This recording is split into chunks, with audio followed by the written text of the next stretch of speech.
Hello welcome back to my channel. അപ്പോൾ ഇന്നത്തെ video ഈ ഒരു ഗൗണിനെ നമുക്ക് റീക്രിയേറ്റ് ചെയ്യാം. നമുക്കൊരു കിഡ്സ് ഫ്രോക്ക് സ്റ്റിച്ച് ചെയ്തെടുക്കാം. 2 വയസ്സുള്ള ബേബിക്കാണ് കേട്ടോ നമ്മൾ ഫ്രോക്ക് സ്റ്റിച്ച് ചെയ്യാനായിട്ട് പോകുന്നത്. ഇതെൻ്റെ ഫ്രണ്ടിൻ്റെ വെഡ്ഡിങ് ഗൗണാണ്.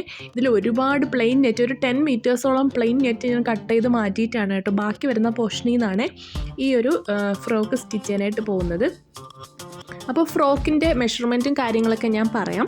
അപ്പോൾ ഇതിൻ്റെ ബോട്ടം പോർഷനിൽ നിന്ന് ലൈനിങ് നമുക്ക് കട്ട് ചെയ്തെടുക്കണം. ലൈനിങ്ങിൻ്റെ ലെങ്ത് വന്നിട്ട് 15 ഇഞ്ചസ് ആണ് കേട്ടോ. നമ്മൾ ഫ്രോക്കിൽ കൊടുക്കാനുള്ള ലൈനിങ്ങിൻ്റെ ലെങ്താണ് ഞാൻ പറയുന്നത്. 15 ഇഞ്ചസ് ലെങ്ത് ഞാൻ കട്ട് ചെയ്തെടുക്കുന്നുണ്ട്. പിന്നെ ഇതാ ഈ ഒരു സ്റ്റിഫ് നെറ്റൊക്കെ ഇതിനകത്തുണ്ടായിരുന്നു. ഇത് നമുക്ക് വേറൊരു ഫ്രോക്കിൽ വെക്കാം.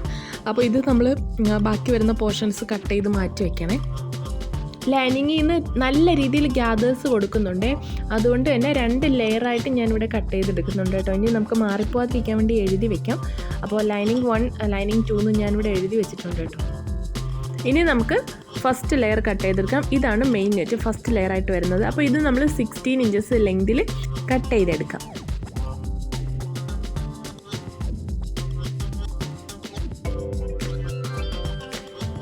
ഇനി ഇതിൻ്റെ മെഷർമെൻറ്റ്സ് മാർക്ക് ചെയ്ത് കൊടുക്കാം. Shoulder 5 inches, arm hole 5 inches.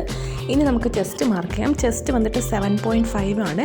അപ്പോൾ നമുക്ക് ചെസ്റ്റ് നമ്മൾ ബോഡി മെഷർമെൻറ്റ് എടുക്കുമ്പോൾ 20 ഇഞ്ചസ് ആണ് കേട്ടോ കിട്ടുന്നത്. 20 + 4 / 4 ചെയ്യുമ്പോൾ നമുക്ക് 6 കിട്ടും. പിന്നെ 1.5 ഇഞ്ചസ് നമുക്ക് അലവൻസ് ആണ് കേട്ടോ കൊടുക്കുന്നത്. 1/2 ഇഞ്ചസ് നമ്മൾ സിബിന് വേണ്ടിയിട്ടാണ് അലവൻസ് കൊടുക്കുന്നത് കേട്ടോ. അപ്പോൾ നമ്മൾ കറക്റ്റായിട്ട് മെഷർമെൻറ്റ് എല്ലാം കൊടുത്തതിന് ശേഷം കട്ട് ചെയ്തെടുക്കാം. അപ്പോൾ കട്ട് ചെയ്ത ലൈനിങ് വെച്ചിട്ട് നമുക്ക് മെയിൻ ഫാബ്രിക്കും കൂടെ കട്ട് ചെയ്തെടുക്കാം. അപ്പോൾ വർക്ക് മെറ്റീരിയൽ ഉണ്ടായിരുന്നു കേട്ടോ കുറച്ച് പോർഷനിൽ. അപ്പോൾ അത് ഞാൻ ഫ്രണ്ട് പോർഷനിൽ ഇതുപോലെ കട്ട് ചെയ്ത് വെച്ചിട്ടുണ്ട്. ബാക്ക് പാർട്ടിൽ പ്ലെയിൻ നെറ്റാണ്. സ്കർട്ടിൽ നമ്മൾ 2 ലൈനിങ് കൊടുത്തിട്ടുണ്ട്, അതായത് 2 ലെയർ ലൈനിങ് കൊടുത്തിട്ടുണ്ട്. അതേപോലെ നമുക്ക് യോക്ക് പാർട്ടിലും 2 ലെയർ ലൈനിങ് കൊടുക്കണം. അപ്പോൾ നമ്മൾ ഫസ്റ്റ് ഒരു ലെയർ ലൈനിങ് കൊടുത്തിട്ട് ആം ഹോൾ ഷോൾഡർ എല്ലാം രണ്ടും കൂടി ഒരുമിച്ച് വെച്ചിട്ട് ഫുൾ സൈഡും ജോയിൻ ചെയ്ത് നമുക്ക് സ്റ്റിച്ച് ചെയ്തെടുക്കാം. ഇനി നമുക്കിതിൻ്റെ ഷോൾഡർ, അതായത് ഫ്രണ്ട് പീസിൻ്റെയും ബാക്ക് പീസിൻ്റെയും ഷോൾഡർ ഇതുപോലെ ഒരുമിച്ച് വെക്കുക. ദെൻ നമുക്ക് ഷോൾഡർ അറ്റാച്ച് ചെയ്ത് കൊടുക്കാം. ഇനി നമുക്ക് ഒരു ലൈനിങ്ങും കൂടി ജോയിൻ ചെയ്യാനുണ്ട്. ആ ലൈനിങ് നമുക്ക് ഈ ഷോൾഡർ എല്ലാം ജോയിൻ ചെയ്തതിന് ശേഷമാണ് കേട്ടോ നമ്മളത് സ്റ്റിച്ച് ചെയ്യുന്നത്. അതായത് ഈ ഒരു തയ്യൽ തുമ്പൊന്നും പുറത്ത് വരാത്ത രീതിയിലാണ് കേട്ടോ നമ്മൾ ആ സ്റ്റിച്ച് ചെയ്യുന്നത്. ഷോൾഡർ ജോയിൻ ചെയ്തതിന് ശേഷം ബാക്ക് പോർഷൻ്റെ സെൻറ്റർ പാർട്ട് നമുക്ക് കട്ട് ചെയ്യാം, സിബ് കൊടുക്കാൻ വേണ്ടിയിട്ടാണ്. ഇനി നമ്മളൊരു ലൈനിങ്ങും കൂടെ കൊടുക്കുമെന്ന് പറഞ്ഞില്ലേ, ആ ലൈനിങ്ങിൻ്റെ ഷോൾഡറും നമുക്ക് ഇതുപോലെ ജോയിൻ ചെയ്തെടുക്കാം.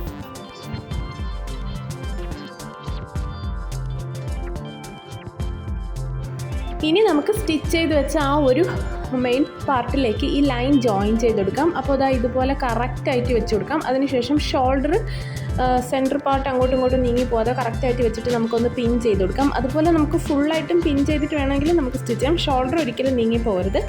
അപ്പോൾ നമുക്ക് ഷോൾഡർ ഇതുപോലെ പിൻ ചെയ്തിട്ട് സ്റ്റിച്ച് ചെയ്യാം. ഇതേപോലെ തന്നെ ആം ഹോളും ഈ സൈഡ് പാർട്ടെല്ലാം നമുക്ക് സ്റ്റിച്ച് ചെയ്തെടുക്കാം.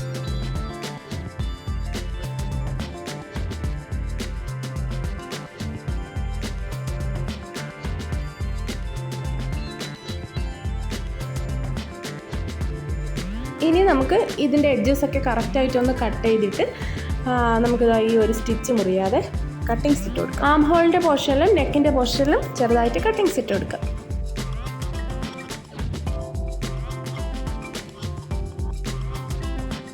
ഇനി നമുക്ക് ഫ്രണ്ട് പാർട്ടിൻ്റെ ലൈനിങ്ങിൻ്റെ ഉള്ളിലൂടെ ബാക്ക് പാർട്ടിൻ്റെ ഈ ഒരു ലൈനിങ് ഇല്ലേ, അതിനെ നമുക്ക് ഇതുപോലെ മറിച്ചിട്ടെടുക്കാം.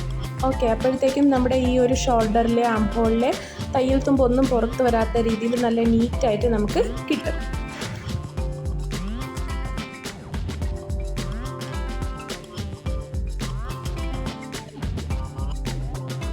ഇനി നമുക്ക് സ്ലീവ് കട്ട് ചെയ്തെടുക്കാം.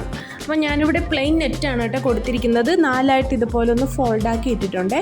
ഇനി സ്ലീവിൻ്റെ ലെങ്ത് നമുക്ക് മാർക്ക് ചെയ്യാം. ഞാനൊരു 5 ഇഞ്ചസ് പഫ് സ്ലീവാണ് കേട്ടോ കൊടുക്കുന്നത്. 5 ഇഞ്ചസ് ലെങ്ത് ഇതുപോലെ വിട്ടിട്ട് ഇനി നമുക്ക് സ്ലീവിൻ്റെ വിട്ട് മാർക്ക് ചെയ്യാം. ഞാനിവിടെ 6.5 ഇഞ്ചസാണ് കേട്ടോ വിട്ടായിട്ട് എടുത്തിരിക്കുന്നത്. പിന്നെ ഒരു 2 ഇഞ്ചസ് ക്യാബ് ഹൈറ്റ് മാർക്ക് ചെയ്യാം. നമുക്ക് സ്ലീവിൻ്റെ ലെങ്ത് ഒരു 4.5 ഇഞ്ചസ് മാർക്ക് ചെയ്ത് കൊടുക്കാം. ഇനി ആ ഒരു വിഡ്ത്ത് വന്നിട്ട്, അതായത് ബോട്ടം റൗണ്ടിൻ്റെ വിഡ്ത്ത് വന്നിട്ട് ഒരു 4.5 ഇഞ്ചസ് മാർക്ക് ചെയ്തതിന് ശേഷം നമുക്ക് ആ ഒരു പാർട്ട് ജോയിൻ ചെയ്യാം. ഇനി മുകളിൽ നിന്ന് ഇതുപോലെ ജസ്റ്റ് ഒരു കർവ് ലൈൻ വരച്ചു കൊടുക്കാം. ഇനി നമുക്ക് അലവൻസ് ഇട്ടിട്ട് കട്ട് ചെയ്തെടുക്കാം. കിഡ്സിൻ്റെ പഫ് സ്ലീവിൻ്റെ സ്ലീവ് കട്ട് ചെയ്യുന്ന വീഡിയോസൊക്കെ ഞാൻ മുന്നേ ഇട്ടിട്ടുണ്ട് കേട്ടോ. അപ്പോൾ ഞാൻ ഇതാണ് സ്പീഡായിട്ട് പറഞ്ഞു പോയത്. ആർക്കെങ്കിലും ഡൗട്ട് ഉണ്ടെങ്കിൽ ഞാൻ വേറൊരു വീഡിയോ സെപ്പറേറ്റ് ആയിട്ട് ഇടുന്നതാണേ. അപ്പോൾ നമുക്ക് സ്ലീവ് സ്റ്റിച്ച് ചെയ്തെടുക്കാം. സ്ലീവ് ഞാൻ ചെറിയ ചെറിയ പ്ലീറ്റ്സ് ആണ് കേട്ടോ. നമ്മൾ നേരത്തെ ഗ്യാദേഴ്സ് കൊടുക്കാൻ വേണ്ടി കുറച്ച് പോർഷൻ 5 ഇഞ്ചസ് വിട്ടില്ലേ, ആ ഒരു പോർഷൻ ഇതുപോലെ നമുക്ക് ചെറിയ ചെറിയ പ്ലീറ്റ്സ് ആയിട്ട് എടുത്തു കൊടുക്കാം. ലെഫ്റ്റ് സൈഡിലോട്ടും റൈറ്റ് സൈഡിലോട്ടും 2 സൈഡിലോട്ടും ഇതുപോലെ പ്ലീറ്റ്സ് എടുത്ത് കൊടുത്തിട്ട് ഇതുപോലെ എടുത്തു കഴിഞ്ഞാൽ നമുക്ക് സൂപ്പറായിട്ട് പഫ് സ്ലീവ് സ്റ്റിച്ച് ചെയ്ത് എടുക്കാൻ പറ്റും. ഇനി ആം ഹോളിലും നെക്കിലൊക്കെ പ്രസ്സിങ് സ്റ്റിച്ച് കൊടുക്കാനായിട്ട് മറക്കല്ലേ. അപ്പോൾ നമുക്ക് പ്രസ്സിങ് സ്റ്റിച്ച് കൊടുക്കാം.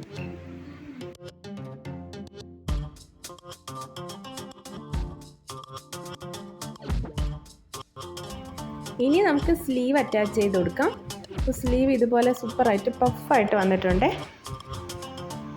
ഇനി നമുക്ക് സ്കേർട്ടിൻ്റെ പോർഷൻ ഫുള്ളായിട്ട് ഗ്യാദേഴ്സ് ഇട്ട് കൊടുക്കാം. ഫസ്റ്റ് നമ്മൾ മെയിൻ ഫാബ്രിക് നെറ്റിൻ്റെ മെറ്റീരിയലാണ് കേട്ടോ. ഫുള്ള് നമ്മൾ ഗ്യാദേഴ്സ് ഇട്ട് കൊടുക്കണം. ഗ്യാദേഴ്സ് ഇടുന്ന എല്ലാവർക്കും അറിയായിരിക്കും. നമ്മുടെ സ്റ്റിച്ച് ലെങ്ത് കൂട്ടി വെച്ചിട്ട് നമ്മുടെ ടെൻഷൻ നല്ല രീതിക്ക് ടൈറ്റ് ചെയ്ത് കൊടുക്കാം. അപ്പോഴത്തേക്ക് നമ്മൾ സ്റ്റിച്ച് ചെയ്യുമ്പോൾ ഇതുപോലെ ഗ്യാദേഴ്സ് ആയിക്കോളും. ഇല്ലാന്നുണ്ടെങ്കിൽ അതിൻ്റെ ഫൂട്ട് നമുക്ക് കിട്ടും. അപ്പോൾ അത് വെച്ചിട്ട് നമുക്ക് ഗ്യാദേഴ്സ് എടുക്കാൻ പറ്റും. ഇനി നമുക്ക് യോക്ക് പാർട്ടിൻ്റെ സൈഡ് സ്റ്റിച്ച് ചെയ്യാം. അപ്പോൾ നമ്മൾ സ്ലീവ് ജോയിൻ ചെയ്തതിന് ശേഷമാണ് കേട്ടോ സൈഡ് സ്റ്റിച്ച് ചെയ്യുന്നത്. അപ്പോൾ ഇതിൻ്റെ നല്ല വശം ഇതുപോലെ ചേർത്ത് പിടിക്കുക. ദെൻ ലൈനിങ് ഇതുപോലെ മുകളിലേക്ക് ഇങ്ങോട്ടേക്ക് പൊക്കി പിടിച്ചതിന് ശേഷം നമുക്ക് ഒരു സ്റ്റിച്ച് കൊടുക്കാം. നമ്മൾ എത്ര ഇഞ്ചസാണോ അലവൻസ് ഇട്ടത് ആ ഒരു ലെവലിൽ നമ്മൾ സ്റ്റിച്ച് ചെയ്ത് കൊടുക്കണേ. അപ്പോൾ നമ്മൾ 1 ഇഞ്ചസാണ് സൈഡ് പോർഷനിൽ അലവൻസ് കൊടുത്തിരിക്കുന്നത്. അപ്പോൾ ആ ഒരു രീതിക്ക് നമുക്ക് 1 ഇഞ്ചസ് ഗ്യാപ്പിൽ സ്റ്റിച്ച് ചെയ്ത് കൊടുക്കാം.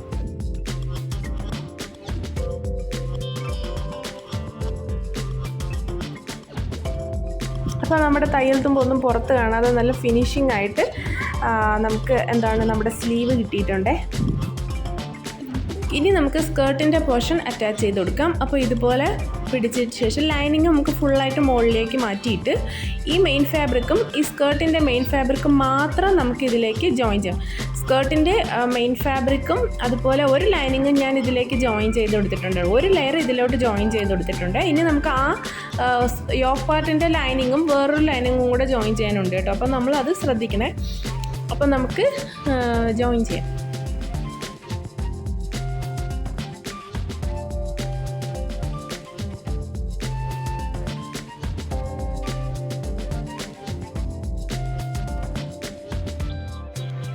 ഇനി നമുക്ക് ഈ ഒരു യോക്ക് പാർട്ടിൻ്റെ ലൈനിങ്ങില്ലേ, ഈ ലൈനിങ്ങിലേക്ക് നമ്മൾ നേരത്തെ ഇതുപോലെ ഗ്യാദേഴ്സ് ചെയ്ത് വെച്ചിട്ടുണ്ടായിരുന്ന ലൈനിങ് നമുക്ക് അറ്റാച്ച് ചെയ്ത് കൊടുക്കാം. അപ്പോൾ നമുക്ക് തയ്യൽ തുമ്പൊന്നും പുറത്ത് കാണാത്ത രീതിയിൽ ചെയ്യാം.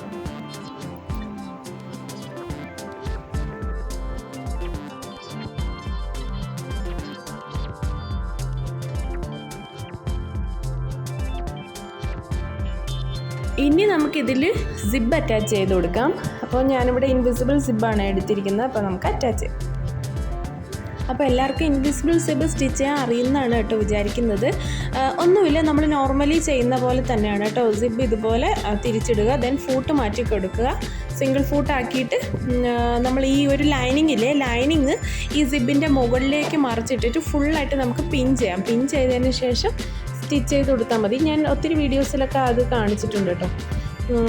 ഇനി സ്റ്റിച്ച് ചെയ്തതിന് ശേഷം നമുക്ക് സിബിൻ്റെ മുകളിലൂടെ ഇതുപോലൊരു പ്രസ്സിങ് സ്റ്റിച്ച് കൊടുക്കാം. പ്രസ്സിങ് സ്റ്റിച്ച് കൊടുക്കുന്നതിൻ്റെ കൂടെ നമുക്ക് നെക്കിലും പ്രസ്സിങ് സ്റ്റിച്ച് കൊടുക്കാനുണ്ട് കേട്ടോ. നെക്കിൽ നമ്മൾ സിബ് വയ്ക്കുന്ന സമയത്താണ് പ്രസ്സിങ് സ്റ്റിച്ച് കൊടുക്കുന്നത്. എങ്കിലും മാത്രമേ നമുക്ക് ആ ലൈനിങ് പുറത്തേക്ക് ഇതുപോലെ മറിച്ചിട്ടിട്ട് സിബ് കൊടുക്കാൻ പറ്റത്തുള്ളേ.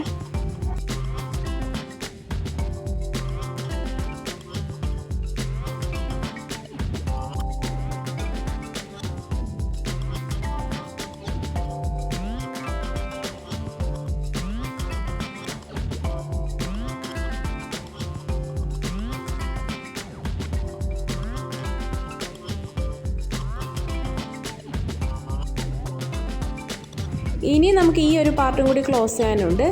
അപ്പോൾ ഇത് നമ്മൾ നല്ല വശം ഇതുപോലെ കറക്റ്റായിട്ട് ലെവലായിട്ട് പിടിക്കുക. അതിനുശേഷം ഓരോ പാർട്ടായിട്ട് ഫസ്റ്റ് നമുക്ക് മെയിൻ ഫാബ്രിക്കിൻ്റെ ആ ഒരു പാർട്ട് മാത്രം ഇതുപോലെ എടുത്തതിന് ശേഷം ഒരു സ്റ്റിച്ച് കൊടുക്കാം. ദെൻ ലൈനിങ്ങും സെപ്പറേറ്റ് എടുത്തിട്ട് സ്റ്റിച്ച് ചെയ്യുക. അപ്പോൾ നമുക്ക് അതും പുറത്ത് തയ്യൽത്തുമ്പോൾ ഒന്നും കാണാത്ത രീതിയിൽ തന്നെ നമുക്ക് ചെയ്യാനായിട്ട് പറ്റും. അപ്പോൾ ഫുള്ളായിട്ട് പിന്ന് കുത്തിയിട്ട് നമുക്ക് സ്റ്റിച്ച് ചെയ്യാം. കറക്റ്റ് ലെവലായിരിക്കണം കേട്ടോ. അപ്പോൾ അത് നമുക്ക് സ്റ്റിച്ച് ചെയ്യാം. ഈ ഒരു സിബിൻ്റെ പാർട്ട് വരെ ഇതുപോലെ സ്റ്റിച്ച് ചെയ്ത് വന്നിട്ട് നമുക്കൊന്ന് ലോക്ക് ചെയ്ത് കൊടുക്കാം. എന്നിട്ട് നമുക്ക് നല്ല വശത്ത് പോയി നോക്കണം, അവിടെ എന്തെങ്കിലും ഫാൾട്ട് ഉണ്ടോ എന്ന് നോക്കണം. അപ്പോൾ അങ്ങനെ വരില്ല, നമുക്ക് കറക്റ്റായിട്ട് തന്നെ ചെയ്ത് കഴിഞ്ഞാൽ അങ്ങനെ ഒന്നും വരില്ല. നമ്മൾ കറക്റ്റായിട്ട് ചെയ്താൽ വളയാതെ തന്നെ നമുക്ക് ചെയ്യാം. ദെൻ നമ്മൾ കൊടുത്ത ആ ഒരു ലൈനിങ്ങും കൂടി ഇതേപോലെ സ്റ്റിച്ച് ചെയ്ത് കൊടുക്കാം.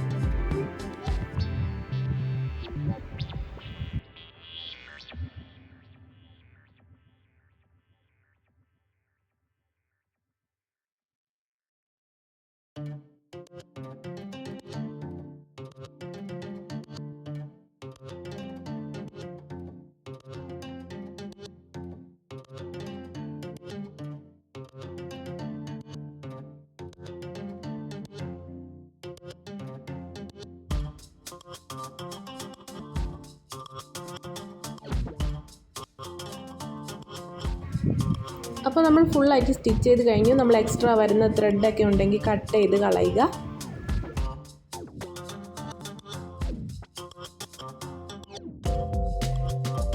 ഇതിൻ്റെ ബോട്ടം പോർഷൻ മടക്കി സ്റ്റിച്ച് ചെയ്തിട്ടില്ലേ, ഞാൻ ബോട്ടം പോർഷനിൽ നിന്നാണ് ആ ഗൗണിൽ നിന്ന് കട്ട് ചെയ്തെടുത്തത് കേട്ടോ, അതുകൊണ്ട് സ്റ്റിച്ച് ചെയ്തിട്ടില്ല.